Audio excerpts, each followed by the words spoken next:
हिंदू धर्म में तुलसी के पौधे को बहुत ही पवित्र पौधा माना जाता है। इस पौधे में साक्षात भगवान विष्णु और लक्ष्मी का वास होता है। भगवान विष्णु तुलसी पत्र के बिना किसी प्रकार का भोग स्वीकार नहीं करते हैं। तुलसी को विष्णु प्रिया भी कहा जाता है, इसलिए जो मनुष्य तुलसी की पूजा करता है वह कभी दरिद्र नहीं रहता, उसकी कभी दुर्गति नहीं होती है। ऐसा मनुष्य घोर पाप करने पर भी नरक में नहीं जाता है। तुलसी को मात्र जल देने से क्या फल मिलता है, आइए जानते हैं इस महान कथा के माध्यम से। एक बार देवी सत्यभामा भगवान श्री कृष्ण से पूछती हैं, हे स्वामी, आप तो तीनों लोकों के स्वामी हैं, फिर भी आप इस तुलसी के पौधे की पूजा क्यों करते हो? इसे नित्य जल क्यों चढ़ाते हो? मैं इस पौधे को जल चढ़ाने का महत्व जानना चाहती हूँ। तब भगवान श्री कृष्ण कहते हैं, देवी सत्यभामा, तुलसी साक्षात लक्ष्मी का रूप है। इसके नित्य पूजा करने से करोड़ों फायदे हैं। इसे जल चढ़ाने मात्र से ही मनुष्य के करोड़ों पाप नष्ट हो जाते हैं। तुलसी को जल देने का महत्व बताने से पहले मैं तुम्हें एक अत्यंत प्राचीन कथा सुनाता हूँ।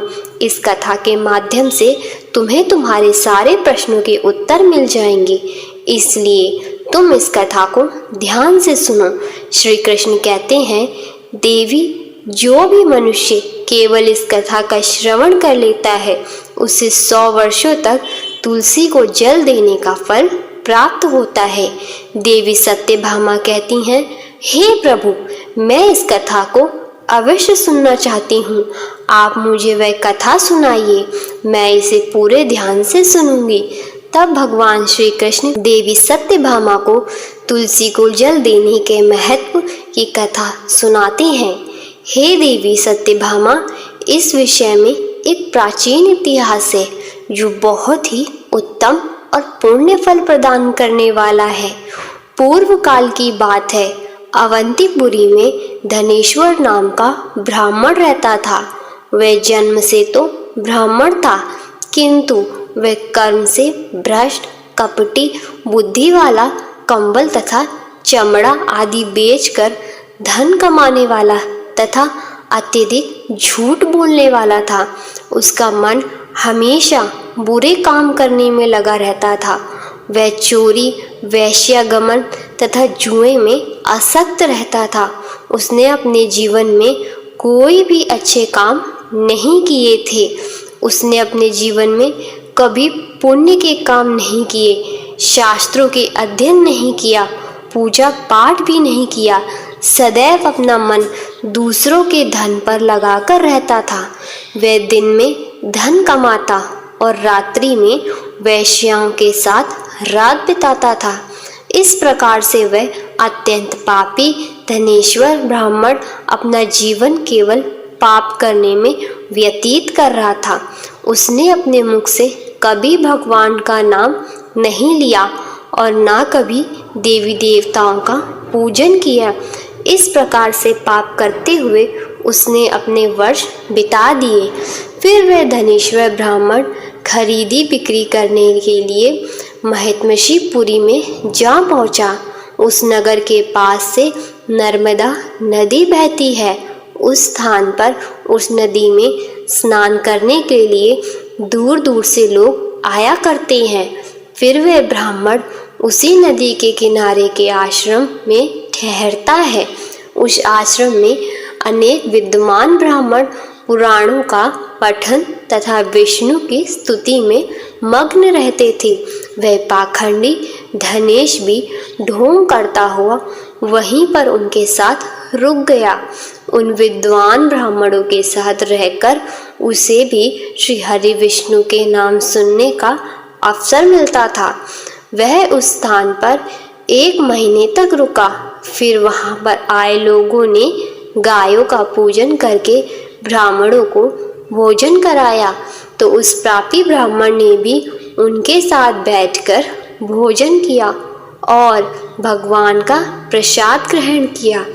वहीं पर उस आश्रम में एक तुलसी का पौधा था। वह ब्राह्मण जाने अनजाने में ही उस तुलसी के पौधे में पानी डालता था। उसके मन में कोई विचार नहीं था कि वह क्या कर रहा है। वह रोज सुबह उठकर पात्र में पानी लेकर तुलसी के पौधे में डालता रहता था। फिर एक दिन वह आश्रम में सोया हुआ था तो उस स्थान पर एक सर्प आ गया और उस सर्प ने उसे नींद में ही काट लिया। उस पापी ब्राह्मण की नींद में ही मृत्यु हो गई। जब सुबह जब अन्य ब्राह्मणों ने उसे बेहोश अवस्था में देखा तो उन्होंने उसके मुख में तुलसी पत्र और तुलसी का जल डाल दिया। फिर सभी ब्राह्मणों को पता चला कि उसकी मृत्यु हो गई है। उस पापी ब्राह्मण की मृत्यु के बाद उस स्थान पर यम के दूत प्रकट हुए और उसे पकड़कर यमलोक ले जाने लगे। रास्ते में जाते हुए वह ब्राह्मण विलाप करने लगा। यमदूतों से कहने लगा, हे यमदूत, मुझे कहाँ ले जा रहे हो? मेरी मृत्यु किस कारण से हुई है? तब यमदूत कहते हैं, अरे दुष्ट ब्राह्मण, तूने जन्म से लेकर मृत्यु तक बहुत पाप किए हैं। तेरे पापों के कारण ही तुझे एक काले सर्प ने काट लिया और तेरी मृत्यु हो गई है। अब हम तुझे यमलोक लेकर जा रहे हैं। वहाँ पर यमराज तेरे पाप कर्मों का लेखा जोखा देखेंगे और निश्चित ही तुझे केवल नरक में डालेंगे। फिर वह ब्राह्मण जोर जोर से विलाप करने लगा और उन यमदूतों से क्षमा याचना करने लगा, किंतु यम के दूतों को उस पर जरा भी दया नहीं आई और वे उसे पीटते हुए यमलोक लेकर गए। जब यम के दूत उस ब्राह्मण को लेकर यमराज के सामने पहुंच गए तो यमराज के पास बैठे हुए चित्रगुप्त ने उस ब्राह्मण के जन्म से लेकर मृत्यु तक कर्मों का लेखा जोखा निकाला और यमराज से कहने लगे, हे महाराज, इस ब्राह्मण ने तो बचपन से लेकर मृत्यु तक पाप ही पाप किए हैं। इसने कोई पुण्य काम नहीं किया है। यह तो मूर्तिमान पाप ही है। इसे कल्प भर के लिए नरक में डाल दिया जाए। फिर यमराज कहते हैं, हे दूत, जीवन भर पाप करने वाले इस दुष्ट ब्राह्मण को उठाकर ले जाओ और उसे कुंभीपाक नरक में डाल दो। यमराज के आदेश का पालन करते हुए वह यमलोक के दूत हंसते हुए उस पापी ब्राह्मण को लेकर चले गए और उसे समुद्र से पीटने लगे, जिससे उस ब्राह्मण का मस्तक टूट गया और वह उसे कुंभीपाक नामक नरक में ले गए। उस भयंकर नरक में खौलते हुए तेल के बड़े बड़े घड़े थे, जिसके नीचे भयंकर अग्नि धधक रही थी। फिर यमराज के दूत ने उस ब्राह्मण को उस खौलते हुए तेल के घड़े में डाल दिया, लेकिन जैसे ही वह ब्राह्मण उस खौलते हुए तेल के घड़े में गिरा, वह तेल एकदम से ठंडा पड़ गया। इस विचित्र घटना को देखकर उसके दूत को बड़ा आश्चर्य हुआ। ऐसा पहले कभी नहीं हुआ था। उसने कितने ही पापियों को उस तेल के घड़े में डाला था। वह सभी उस खौलते तेल में गिरकर छटपटा लगते थे, लेकिन जैसे ही वह ब्राह्मण गिरा, वह तेल अचानक से शांत और शीतल हो गया। इस आश्चर्य को देखते ही वह यमदूत तीव्र गति से दौड़ता हुआ यमराज के पास पहुंच गया। यमराज ने पूछा, हे दूत, क्या बात है? इतनी तीव्र गति से दौड़ते हुए क्यों आ रहे हो? फिर वह यमदूत कहता है, यमराज, आपने जिस ब्राह्मण को कुंभीपाक डालने के लिए कहा था, जैसे ही हमने उसे कुंभीपाक नरक में डाल दिया, नरक की अग्नि बुझ गई और वह खौलता हुआ तेल भी ठंडा पड़ गया। फिर यमराज कहते हैं, दूत, यह तो बड़ी ही विचित्र घटना है, ऐसा तो पहले कभी नहीं हुआ। यमराज विचार कर रहे होते हैं, भी उस स्थान पर देवर्षि नारद को देखकर यमराज अत्यंत प्रसन्न होते हैं। उन्हें प्रणाम करके उनका स्वागत करते हैं। फिर यमराज नारद जी से कहते हैं, हे देवर्षि, आप उचित समय पर आए हैं।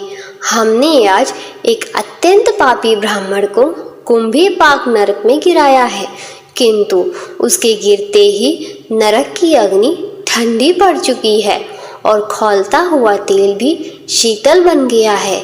तब देवर्षि नारद यमराज से कहने लगते हैं, धर्मराज, आपने जिस ब्राह्मण को कुंभीपाक नरक में डाला है वह नरक में डालने योग्य नहीं है, क्योंकि इस ब्राह्मण के द्वारा अनजाने में ही सही ऐसा कर्म हो गया जो नरक का नाश करने वाला है। और ये ब्राह्मण तो 1 महीने तक भगवान विष्णु के भक्तों के साथ रहा है। इस ब्राह्मण में आश्रम में रहते हुए नित्य तुलसी के जल को अर्पण किया है, इसलिए ये बहुत बड़ा पुण्यवान बन गया है। इसके समस्त पाप नष्ट हो गए हैं। यह ब्राह्मण अब विश्वलोक जाने का अधिकारी बन गया है। इस ब्राह्मण ने अनजाने में ही इतना बड़ा पुण्य कमाया है जो जन्म जन्मांतर में मनुष्य को प्राप्त नहीं होता है। इसलिए आप इसे नरक में ना पकाओ। इस ब्राह्मण के पापों के लिए इसे केवल इतना दंड दो, इसे नरक लोक का दर्शन कराओ। देवर्षि की बात सुनकर यमराज अत्यंत प्रसन्न होते हैं और ब्राह्मण को कुंभीपाक नरक से निकाल कर लाते हैं और अपने दूतों से कहते हैं, हे दूत, इस ब्राह्मण आत्मा को ले जाओ और संपूर्ण नरकों का दर्शन कराओ।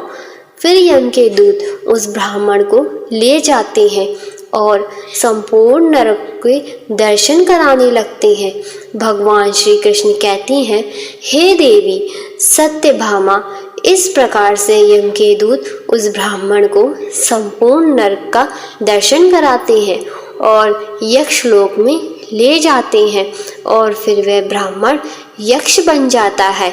श्री कृष्ण कहते हैं, देवी वनस्पति नाम तुलसी मासा, नाम कार्तिक प्रिय एकादशी तिथि, नाम च वस नाम द्वारका, मम वनस्पतियों में तुम मुझे तुलसी प्रिय है।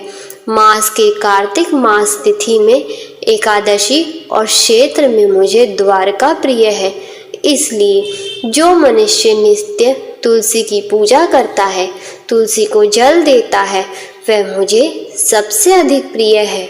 उस मनुष्य की कभी दुर्गति नहीं होती है, वह कभी नरक में नहीं गिरता है।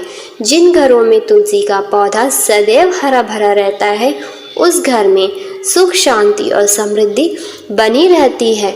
भगवान विष्णु की पूजा में और उन्हें चढ़ाए जाने वाले भोग में तुलसी के पत्र अवश्य होने चाहिए। भूल से भी तुलसी के पौधे के पास जूते चप्पल अथवा झाड़ू पोछा नहीं रखना चाहिए।